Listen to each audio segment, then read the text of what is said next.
I'm Joe Van Cleve, and these are confessions of an office supply junkie.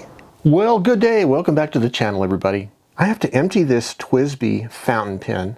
I've been using this for a long time, and I have a couple Parker fountain pens. So I'm going to go through the process of emptying this fountain pen and testing these two Parkers and see which one I'd like to try out for a while. Stay tuned. This is the TWSBi Diamond 580, a piston fill, but I really like it because you can tell how much ink is left in the cartridge, and also you can tell what color of ink you put in. In this case, I almost always like to use Parker Quink Blue Black. This is the current bottle I've been using. In fact, this bottle was started on April 27th, 2016, so 3.5 years ago. Now, TWSBi also sells this dispenser bottle that you can use for bottled inks, because obviously these line of pens are designed to be used only with bottled inks. They don't take cartridges. And this particular bottle has a, if I can open it up without making a mess, it has a conical plastic reservoir. What you do is you secure the lid, turn it upside down, and then when you open it up, you have enough ink in the reservoir to fill up a TWSBi pen.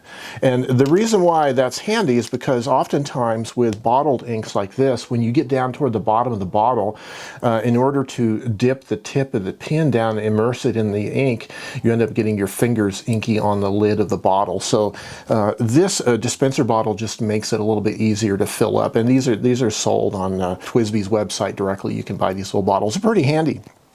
Okay, the TWSBi fountain pen has a piston in here, obviously. There is a locking collar on the back here, this chrome collar that you loosen, and then you can twist this back knob to push the plunger forward or backwards. It's a steel nib, and it unscrews. There are some synthetic O-rings in here that seal up this thing. There's also a kit, an O-ring kit and a cleaning kit that you can get for this series of pens, which makes it really nice. So being a steel nib pen, these are actually quite nice to write with, surprisingly so. And I found that this tip writes pretty easily on a lot of different styles of paper, a lot of different kinds of paper, which kind of is cool. But the main kind of paper that I've been writing with on the TWSBi, nothing fancy like journals or diaries or letters. It's really been my video log.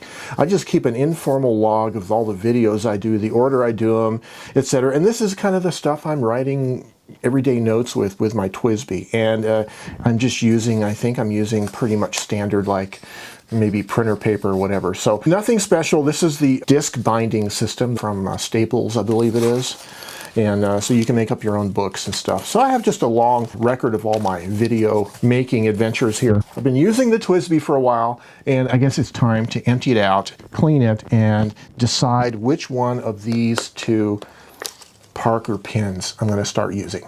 Okay, so it's always a good idea to be working on a surface that is impermeable to ink, and of course keep a paper napkin or whatever near wherever you're working at. I recently filled it up, and so I'm going to dispense this ink back into the TWSBi bottle. So loosen the locking collar on the back and twist it. Twist the back of the pen counterclockwise, anti-clockwise, and squeeze out all of that lovely Parker ink. Now, of course, there's still quite a bit of ink left in the end of the piston. It doesn't go all the way up, so I'm going to have to definitely clean this out a little bit later, but I'm going to leave this for now. As for these two pens, so these are both vintage pens. This one here in the gray body is a Parker 45 GT with a medium nib. Let me post the cap here.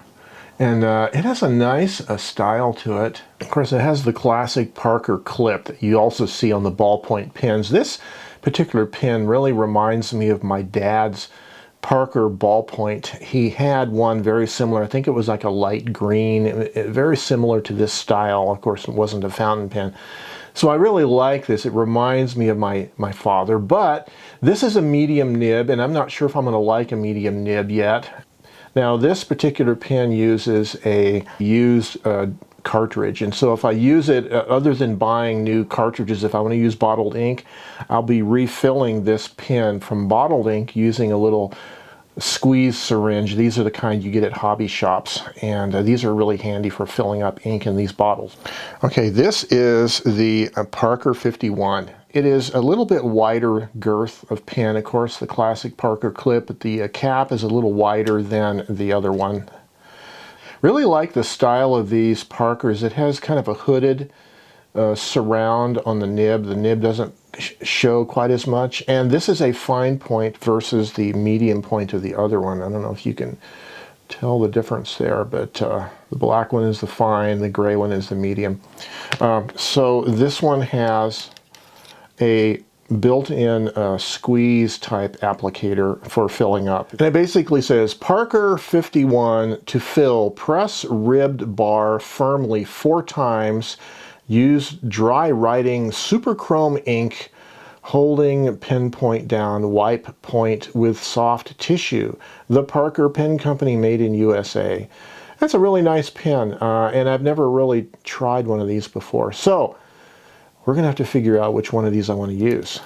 Since I don't want to fill both pens up, I'm only going to be using one of these 2 pens. I think what I'm going to do is I'm going to just dip each nib in bottled ink just to get a little ink on the tip, and then I can test it. This is standard printer paper. I like to use standard printer paper as a way to test a fountain pen, because oftentimes I'm not using super fine writing paper all the time, and it's an unfair test when you are using it on paper that you wouldn't normally use it on.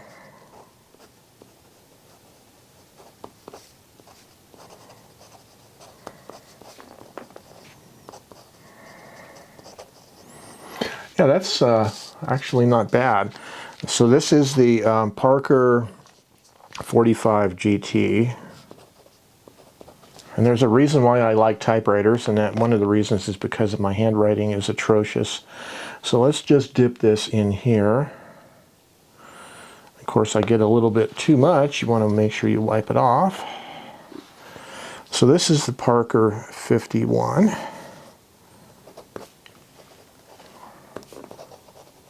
Fine point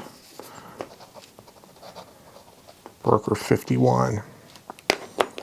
And this is the 45 GT.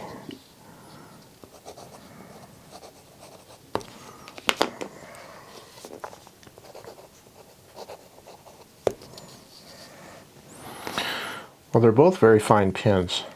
But I gotta admit, I think it's interesting. The medium point seems to write a little smoother on this cheap paper, and this fine point, yeah, it does make a finer line, but it feels rougher. Of course, I'm also writing against a hard surface underneath the paper.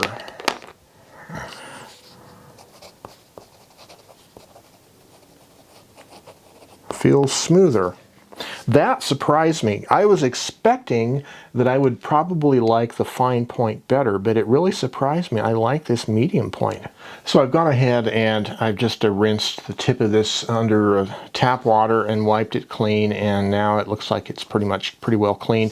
You should probably, I don't know, you can get really into cleaning fountain pens like anything else, but you probably should use a little distilled water at the very end, just if your tap water is mineral laden. Let's fill up the Parker 45 GT. So I'm going to flip this bottle around like this. So we're going to just go ahead and, okay, if I can fill this up. Oh yeah. Almost completely full. Make sure the tip of this cartridge is clean. It's probably not a great idea to use these cartridges too much, only because they're not designed to be reused all that much. The tip of that cartridge, the opening, could eventually wear out and you start getting leaks. I do like to wipe the top of this, the glass top, just to keep it from getting crusty, dried ink falling down into your bottle. And of course, You'll probably get stained fingers, but that's just the badge of honor of a fountain pen owner, is to have stained fingers. Okay, clean the bottle up a little bit. So it is interesting, this is a Parker fountain pen, and this is Parker Quink. Blue-black ink, my favorite ink to use. And so, hey, it's all Parker today, and it's a medium point, but it's actually fairly fine on this type of printer paper on top of a hard surface. Okay, so it's taken me several tries to get this pen to actually start flowing consistently. There is an air bubble up at the top of that cartridge, and it was, you could momentarily wet the nib and it would run for a little bit, but then it would dry out. So what I had to do is I had to actually end up squeezing the cartridge, pointed down like that, squeezing it several times to try to force the rest of the air out. And now it looks like it is flowing nicely. Of course, you know, the thing I really liked about the TWSBi was it was always super reliable, and it held a bunch of ink. This reservoir, it just holds so much ink. Companies like TWSBi have really brought fountain pens to a new place in terms of practicality with these piston fill, synthetic O-ring type of pens that are built so nicely and just work so practically with a huge ink reservoir and a nice steel nib that just seems to be well designed and just works and works on a lot of different kinds of paper. We'll see how finicky the Parker is. I know a number of these classic fountain pens were kind of a little more finicky with the kind of ink and the kind of paper they use. So we're just going to have to work with it for a while and see how we get on with it. Okay, so for the TWSBi, I took it out to the kitchen sink and I flushed the nib with warm water and just a tiny little bit of dish soap. There's a little bit of a reservoir part, like the very top, that the piston doesn't go all the way up to. Like, let me show you here. It only goes this far, so there's a little gap in the tip where you can't push all the ink out. And so I just repeatedly filled with warm water and then twisted the piston in and dispensed it, and you do that a number of times and you basically dilute it enough to where all the ink is out of it. And then this collar right here fits over the nib, and then the nib threads into the body of the pen like that. So you can untwist and remove the nib from it, which is nice, like that. And then what I like to do is I like to draw the piston completely back, and then you get a can of this canned air for like dusting, and then the straw will fit right in there, and you can kind of just blow all the residual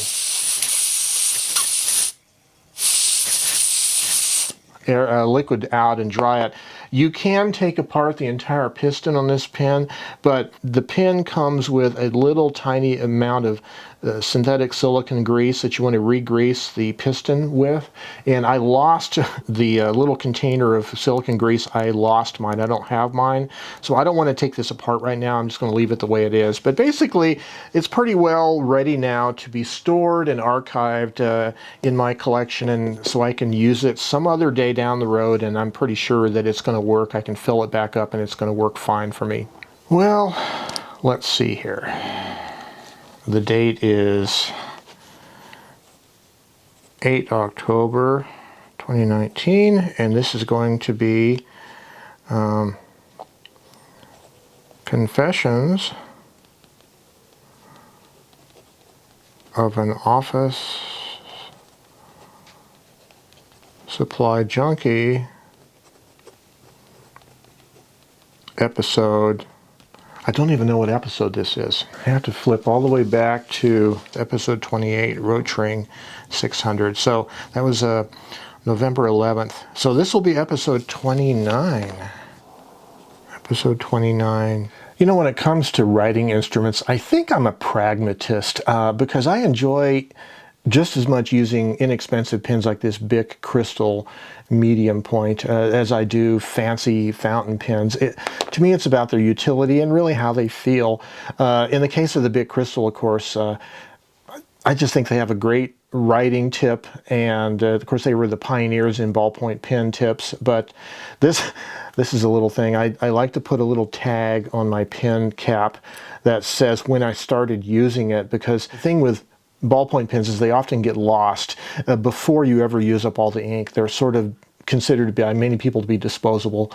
You know, you borrow a pen and throw it away or whatever. But anyway, I like to use the cheapest pens if they're good pens, like the Bic crystal pens are great. But I love fountain pens also.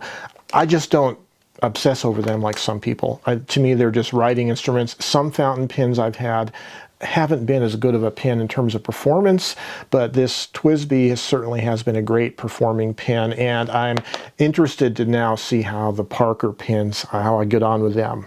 But I think one of the things that has been consistent in my fountain pen history has been Parker Quink, blue-black ink. Since I discovered converter cartridges and piston fill pens, this has been kind of my go-to ink. You know, there is a lot of ink out there on the market. I think we live in an era that's kind of a resurgence of interest in fountain pens, and certainly inks play a big part of that. There's such a wide variety of brands of fountain pen inks and colors available, and there's new colors coming out all the time. It really is a resurgence in fountain pen inks. In spite of all that, this is my go-to ink, and I'm not really at a place in my life where I want to start collecting fountain pen inks. That's just not what I want to do. I just like the good old standby. I like the blue-black color.